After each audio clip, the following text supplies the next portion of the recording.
Olá, meus irmãos. A paz do Mestre Jesus esteja com todos vocês. Que Deus abençoe quem me ouve, que o Senhor Deus Todo-Poderoso possa vir falar conosco, sempre por intermédio da sua santa e poderosa palavra. Hoje, sábado, dia 25 de maio, à noite, que essa palavra venha trazer despertamento para você nessa noite, meu irmão, minha irmã, para aquilo que realmente importa em nossas vidas, não é verdade? Muitos, quando chegam ao final de semana, se entregam aos seus devaneios, às suas loucuras, às suas carnalidades e acabam perdendo um propósito que poderia ser lindíssimo em Deus por causa dos seus maus desejos que ardem na fogueira de suas vaidades. E eu falo isso com maior carinho, maior amor, porque em Deus sempre é possível recomeçar, irmão. Sempre é possível. E aqui quem fala para vocês é um homem que teve um recomeço em Deus. Vamos lá? Vamos para a nossa conversa?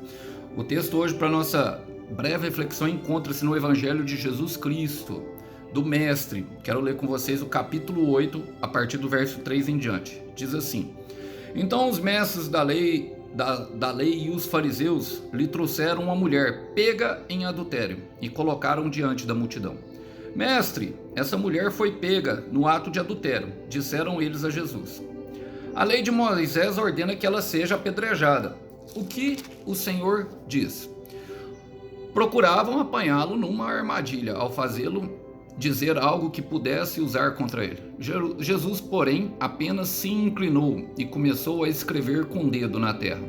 Eles continuaram a exigir uma resposta, de modo que ele se levantou e disse: Aquele de vocês que nunca pecou, atire a primeira pedra. Então inclinou-se novamente e voltou-se a escrever na terra. Quando ouviram isso, foram saindo um de cada vez, começando pelos mais velhos até os que só restaram Jesus e a mulher no meio da multidão. Então Jesus se levantou de novo e disse à mulher: Onde estão seus acusadores? Nenhum deles a condenou? Não, Senhor, respondeu ela. E Jesus disse: Eu também não a condeno. Vá e não peques mais. Glória a Deus, irmãos. Olha, essa passagem ela é muito pregada e nós todos já ouvimos muitas ministrações sobre elas e elas focam sempre na mulher e na misericórdia do Senhor Jesus, que de fato acontece, que é apresentado uma graça irresistível a essa mulher. Mas em todos os acontecimentos e em todas as verdades que existem, em todos os fatos relatados, existem muitas coisas que foram talvez encobertas e muitas coisas que ainda não foram reveladas que pertencem a Deus, que Ele nos traz no momento certo, justamente para que nós venhamos, através da luz da palavra, nos corrigir, para que nós venhamos a ter um recomeço maravilhoso e para que possamos, de fato, viver felizes e em paz, irmãos. E a verdade é que essa mulher ela não tinha um casamento saudável. Então, muitas vezes, quem não escolhe bem o casamento, meu irmão, pode se encontrar nessa situação. Vamos fazer algumas aplicações pertinentes a essa palavra? A palavra diz: Então os mestres da lei e os fariseus lhe trouxeram uma mulher, pega em adultério, e colocaram diante da multidão. Colocar diante da multidão, irmão. Então, às vezes, irmão, Deus vai permitir a vergonha. Para quem acha que não, às vezes Deus vai permitir envergonha. Aquela mulher foi pega em adultério. Ninguém fala, mas há um homem que está sofrendo por causa da traição dessa mulher. Há um homem que, talvez pela sua precipitação, pela sua carência emocional, escolheu errado. Uma mulher que tinha problemas emocionais. E na verdade, sempre quando a palavra fala de problemas relacionados no casamento, principalmente na época de Jesus, ele traz a mulher, essa mulher, e traz também aquela mulher do tanque de Samaria, que casou 5 vezes. Parece que havia algo ali no universo feminino, talvez pela pressão que havia justamente sobre as mulheres, porque o universo ali, a cultura israelita era uma cultura de fato muito machista, mas que na verdade a lei de Deus não é machista. Ela atribui ao homem o papel que lhe é cabido e à mulher que lhe é cabido. E muitas vezes quando há essa inversão de papéis, essa inversão de moralidade, nós vemos isso, irmão. mulheres que não estão preparadas para casar, que na verdade são meninas, que destroem os seus lares e podem destruir um futuro maravilhoso de um homem de Deus. Ou então homens que são meninos e que podem destruir, sabe, futuros maravilhosos, como por exemplo uma mulher de Deus, como uma traição. Então Deus vai permitir a vergonha em alguns casos. Olha só o que Paulo fala em 1 Coríntios capítulo 15, versículo 34. Tomem juízo e deixem de pecar. Para a sua vergonha eu lhes digo que alguns de vocês nunca realmente conheceram a Deus. E realmente, de fato, irmão, quem vive no pecado, quem vive em pecado, quem vive nos seus próprios devaneios, nas suas próprias loucuras, não tem temor a Deus, não tem conhecimento, porque quem conhece a Deus o teme, irmão, sabe que Ele é poderoso e que Ele pode, por exemplo, trazer essa exposição. O que de fato me faz crer que essa mulher era uma escolhida de Deus. E eu vou chegar lá, por quê? A palavra fala no versículo 4, mestre, essa mulher foi pega no ato de adultério, disseram eles a Jesus. Colocaram ela de frente à multidão e expuseram o seu pecado. Por quê, meu irmão? Todo pecado, toda cura, ela passa pelo processo da exposição.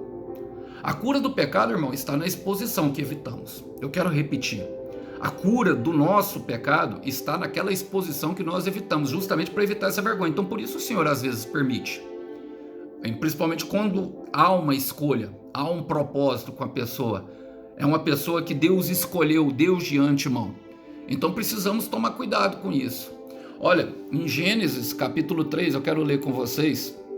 Gênesis capítulo 3, do versículo 8 em diante, a palavra do Senhor Deus diz o seguinte: a partir do momento que entrou o pecado, e a gente percebe que essas pessoas que têm vergonha, que vivem escondidinho, elas escondem algo muito tenebroso da vida delas que elas não querem realmente expor. O irmão Alisson já foi assim, irmão. Eu tô falando a verdade, o irmão Alisson já foi assim. Eu escondi algo da minha vida e eu tive que chamar.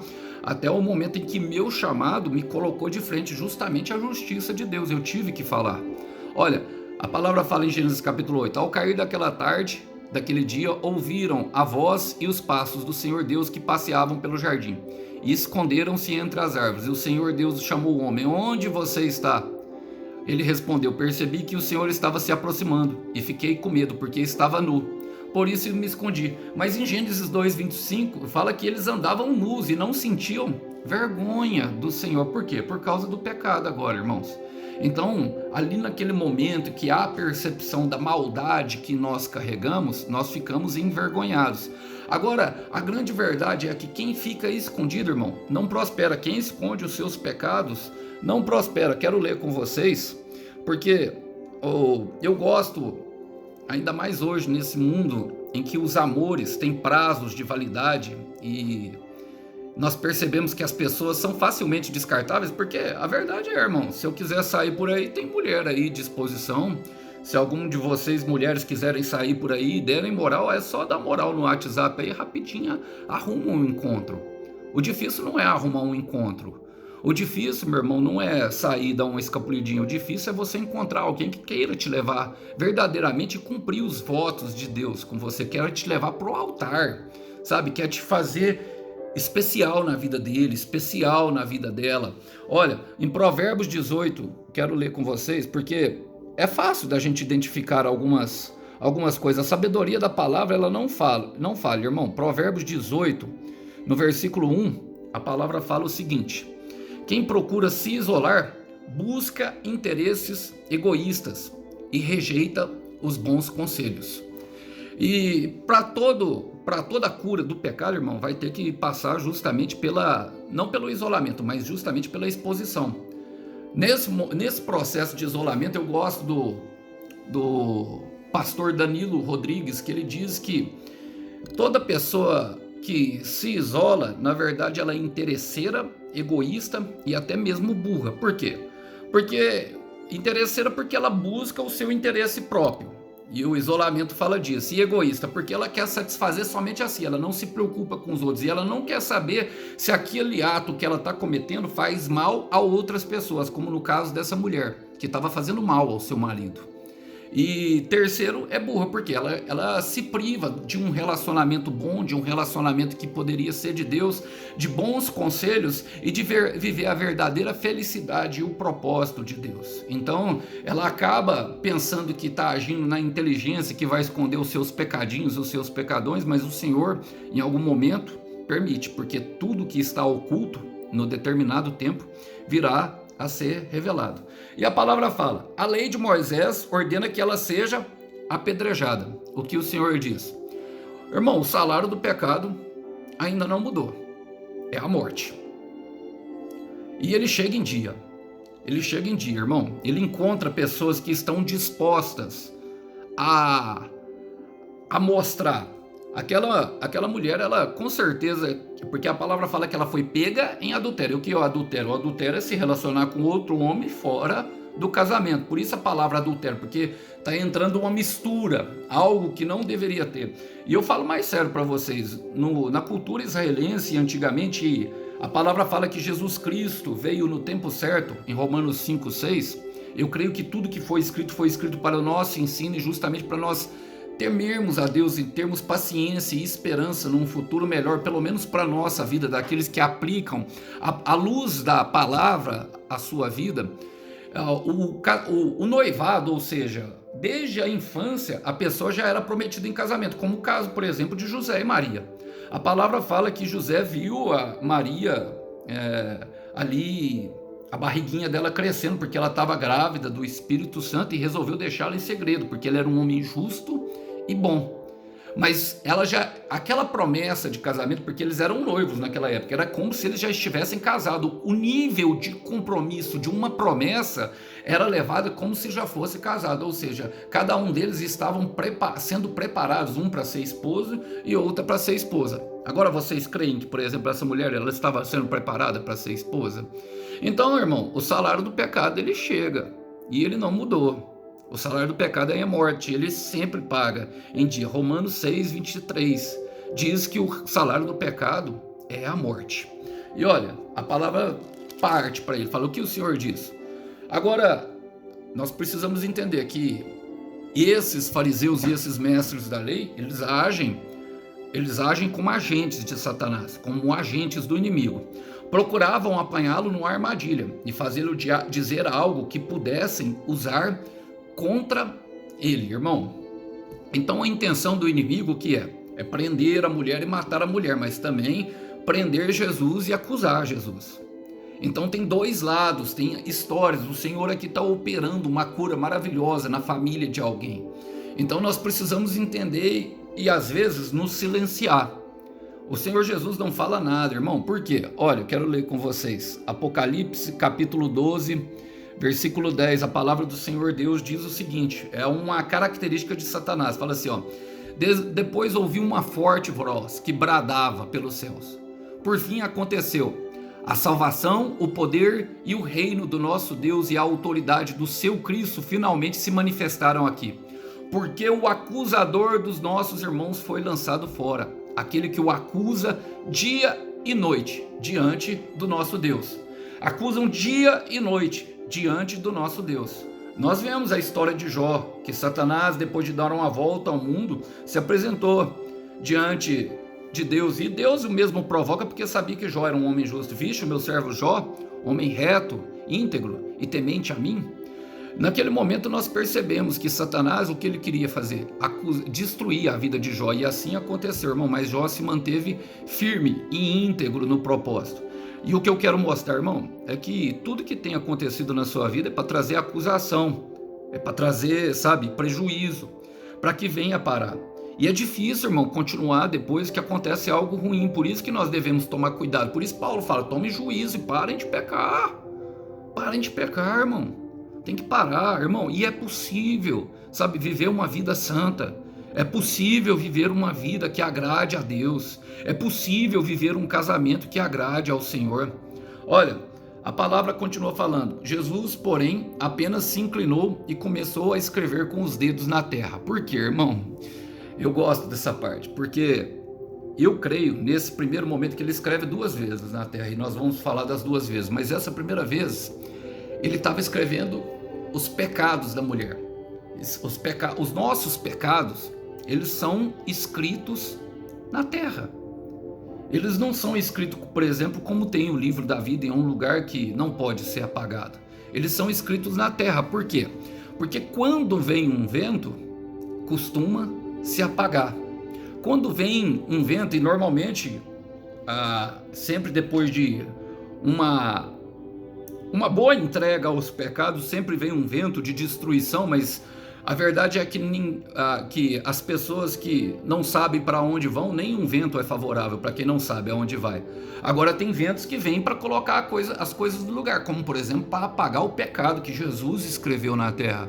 Jesus sabe o pecado daquela mulher, ele não passou a mão na cabeça dela hora nenhuma, irmão. Hora nenhuma. Pecados são escritos na areia, meu irmão, por quê? Porque eles podem ser apagados. Porque eles podem ser apagados. Olha, Atos capítulo 3, versículo 19, a pregação dos apóstolos, que continua a mensagem de Jesus Cristo que chega para nós até hoje. Ele fala o seguinte, eu quero ler na versão Ferreira de Almeida para trazer um maior entendimento. Fala: arrependei-vos e convertei-vos, para que sejam apagados os vossos pecados, de sorte que venham os tempos de refrigério na presença do Senhor. E somente o Senhor, meu irmão, tem o poder de transformar aquilo que foi dor um dia para nós em refrigério, transformar o nosso choro em alegria. Somente Ele pode nos converter, mas Ele só pode fazer isso mediante uma decisão nossa de arrependimento. E a decisão de arrependimento, ela implica transformação e mudança de vida, que implica em mudança de caráter nas nossas atitudes, para que nós não venhamos novamente a cair naquela mesma cilada que Satanás aprontou para nós. E a palavra continua falando, fala assim, eles porém continuaram a exigir uma resposta, de modo que ele se levantou e disse. E eu gosto, irmão, sabe por quê? Porque quando Deus se levanta, é para trazer resposta. Quando Deus se levanta na nossa vida, é para trazer uma saída.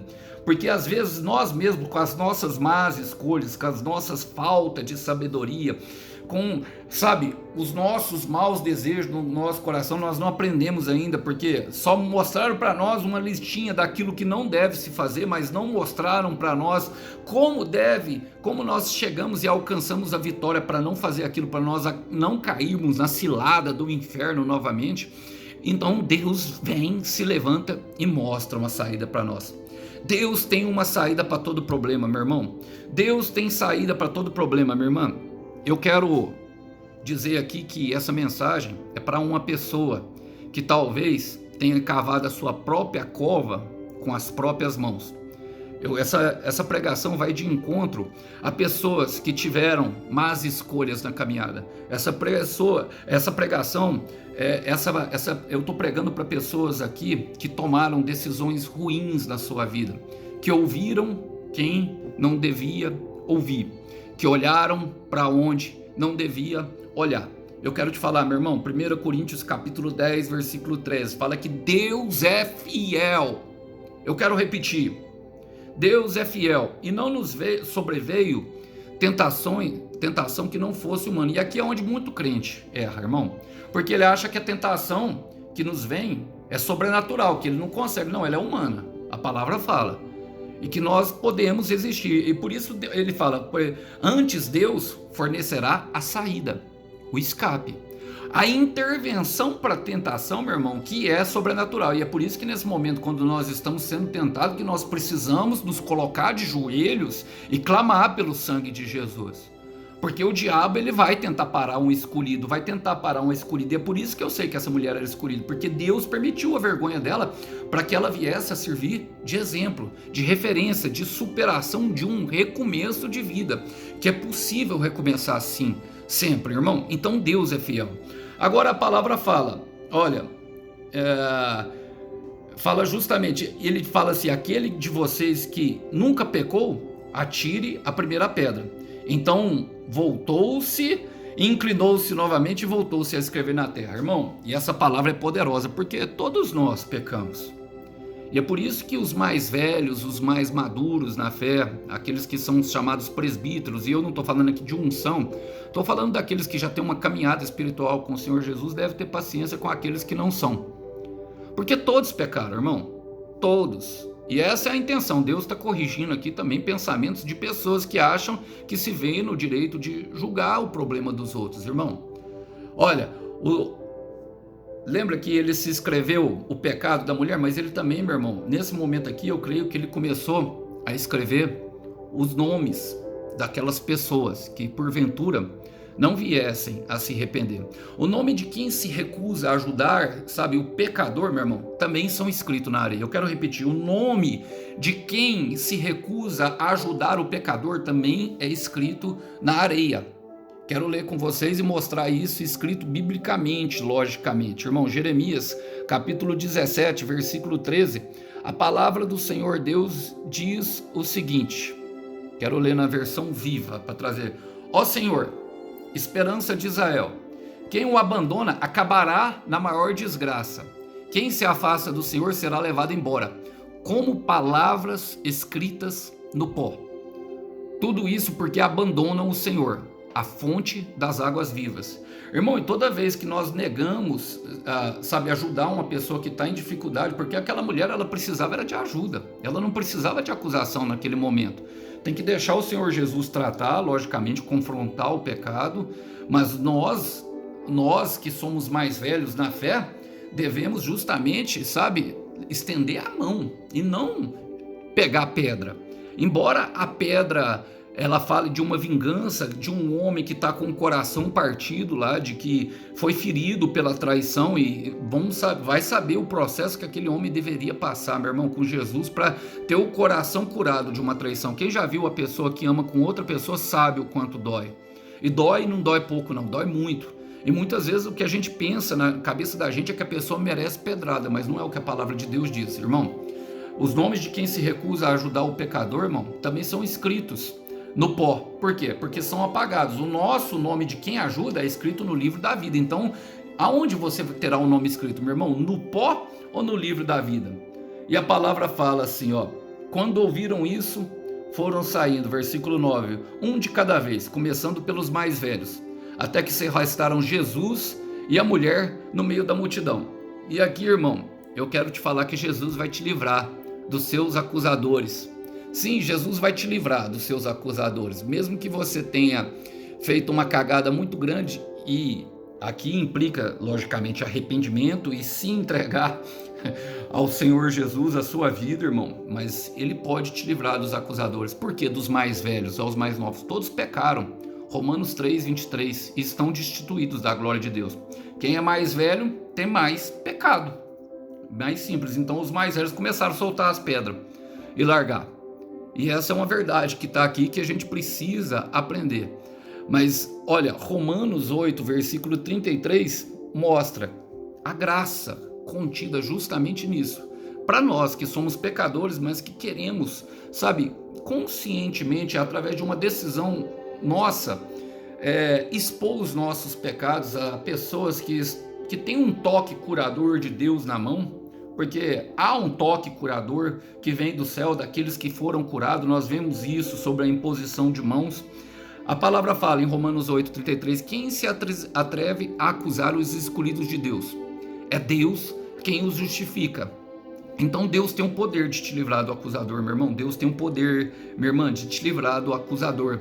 Em Romanos 8,1 fala que não há mais acusação quem está em Cristo Jesus. E quem é que está em Cristo Jesus? Quem decidiu obedecer os seus mandamentos, ser fiel a Ele, se entregar verdadeiramente ao seu propósito. Não, sabe, nos comentários do vídeo do YouTube, seja feita a vontade de Deus em minha vida, mas aí a hora que vira as costas, seja feita a minha vontade, com interesse egoísta, interesseiro e burro. Preciso falar isso, irmãos, porque eu sei que nessa hora ninguém quer dar glória a Deus, mas vai trazer cura, porque a palavra fala no versículo 10, então Jesus se levantou de novo e disse à mulher, onde estão seus acusadores? Nenhum deles a condenou? Então eu quero te falar, meu irmão, Deus sempre se levanta para oferecer a salvação. Ele se coloca de pé na sua frente nesse momento para oferecer a salvação, mas precisamos entender que existe uma nova maneira de pensar e de caminhar. E olha, a palavra fala no versículo 34 de Romanos 8, fala: quem nos condenará então? Foi Cristo que morreu por nós e ressuscitou por nossa causa. E agora está assentado à direita de Deus Pai, ou seja, um lugar de autoridade que pode perdoar o pecado. E também intercede por nós, porque Ele sabe, irmão, o que é que nos leva a pecar, mas Ele quer te livrar totalmente da raiz do problema. E é nesse momento que começa um momento de cura no coração. Então não deixe que os seus sentimentos te levem a tomar decisões, sabe, antes mesmo de passar por um processo de cura. Aquela mulher de João 4, irmão, ela tentava em outro relacionamento curar o relacionamento anterior. Claramente a palavra traz isso para nós. E existem muitas pessoas assim. Agora, quem não está preparado para casar, irmão, quem não está preparado para casar pode trazer desgraça à vida de outra pessoa. Pode trazer um problema muito sério. E quando eu falo preparado, irmão, é uma firme convicção. Porque muitas vezes o casamento em si, caminhar no casamento vai ser o preparo. Muitas vezes sim, isso é uma direção de Deus, em oração, sabe? Tem que colocar o temor do Senhor como princípio da sabedoria. E o Senhor sempre oferece salvação. E de fato, um casamento ele pode ser sim curador a uma pessoa. Não estou aqui dizendo que não. Não estou aqui dizendo que não, mas tem que haver a firme convicção da pessoa querer mudar o coração, sabe? De querer, sabe, não se entregar mais aos desejos. E através da confissão, principalmente entre esposo e esposa, o esposo e a esposa precisam saber tudo que se passa. Você acha que essa mulher contava os desejos que passava no coração dela para o marido? É claro que não, irmão. Fazia tudo escondidinho. Interesses egoístas, sabe? Interesses burros, e aí leva justamente a esse lugar de vergonha. Mas eu quero te dizer, porque o Senhor Jesus fala: não, Senhor, respondeu ela, não tinha mais acusação, porque o Senhor ofereceu salvação. E Jesus disse: eu também não a condeno, mas olha a palavra, vá e não peque mais.